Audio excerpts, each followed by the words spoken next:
Most people believe the worst moment of a shipwreck is the sinking. It isn't. Because for many survivors, the real danger begins after the ocean goes quiet. After the screaming stops. After the lights disappear beneath the water. After the horizon returns to darkness. Survivors rarely die in the chaos. They die waiting. Waiting for rescue aircraft that never arrive.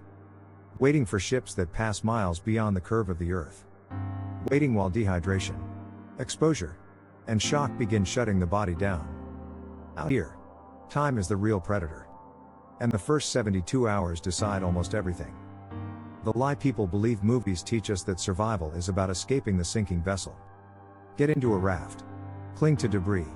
Stay afloat. And help will come. But the ocean does not operate on human timelines. Search planes can take hours to launch. Rescue ships may be days away. Radio signals fail. Emergency beacons malfunction. And sometimes, no one even knows you are missing yet. History shows a chilling pattern. Many fatalities don't occur during the disaster itself, but in the silent days that follow. When hope is still alive, but the body is already beginning to fail. The silent killer, dehydration. Your first real enemy isn't always hunger. It's thirst. Under a blazing sun, the human body can lose over a liter of water per hour through sweat alone. Lips crack. Tongue swells. Thinking slows. After just 24 hours, judgment begins to falter. Some survivors make the fatal mistake of drinking seawater. It feels like relief at first. But salt pulls water from your bloodstream, accelerating dehydration. Soon come the hallucinations. People report seeing ships that aren't there. Hearing voices carried on empty wind. By the time severe dehydration takes hold, rescue may already be too late.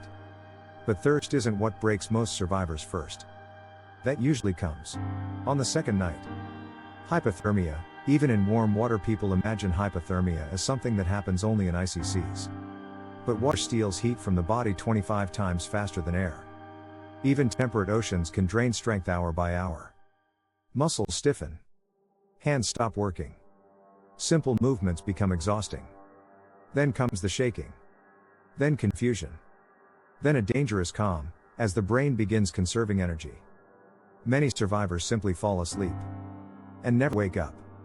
Day 2, the psychological collapse. By the second day, the mind begins negotiating with reality. This is where survival quietly shifts from physical to psychological.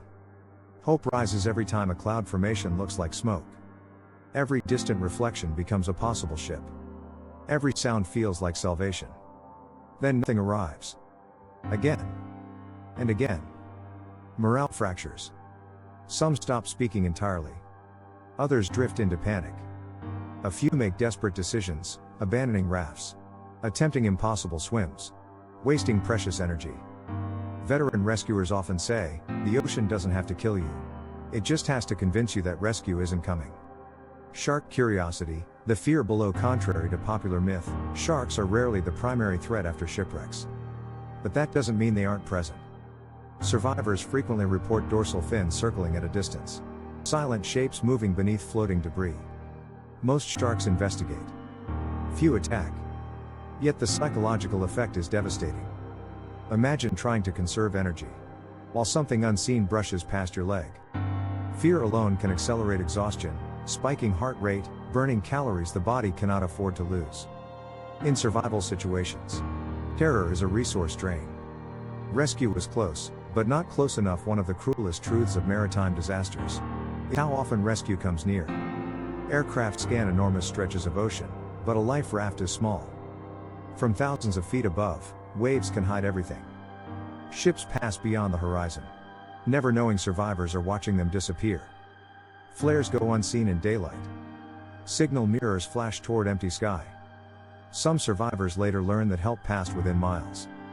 Close enough to matter. Too far to save them. And then comes the moment rescuers quietly watch for. Because after about 72 hours, the odds begin to change. Dramatically. The rule of 72 hours. Search and rescue teams understand something the public rarely hears. The first 3 days are the survival window. Those who maintain hydration, conserve energy, stay sheltered, and remain psychologically steady, often endure. Those who panic, overexert, or lose the mental fight usually don't. Survival becomes less about strength and more about discipline. Stay with the raft. Protect body heat. Ration supplies. Signal only when it counts.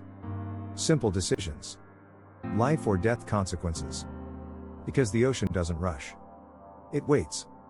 Patient. Indifferent. Endless. The ocean's quiet strategy storms are violent.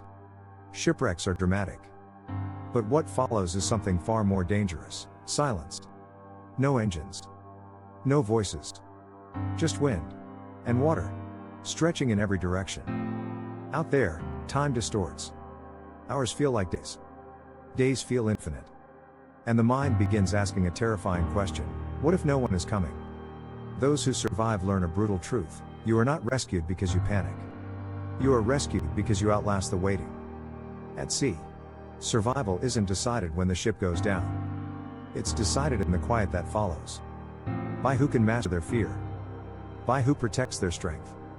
By who refuses to surrender to the horizon. Because the ocean rarely kills quickly. It watches. It tests. And it waits to see who runs out of time first.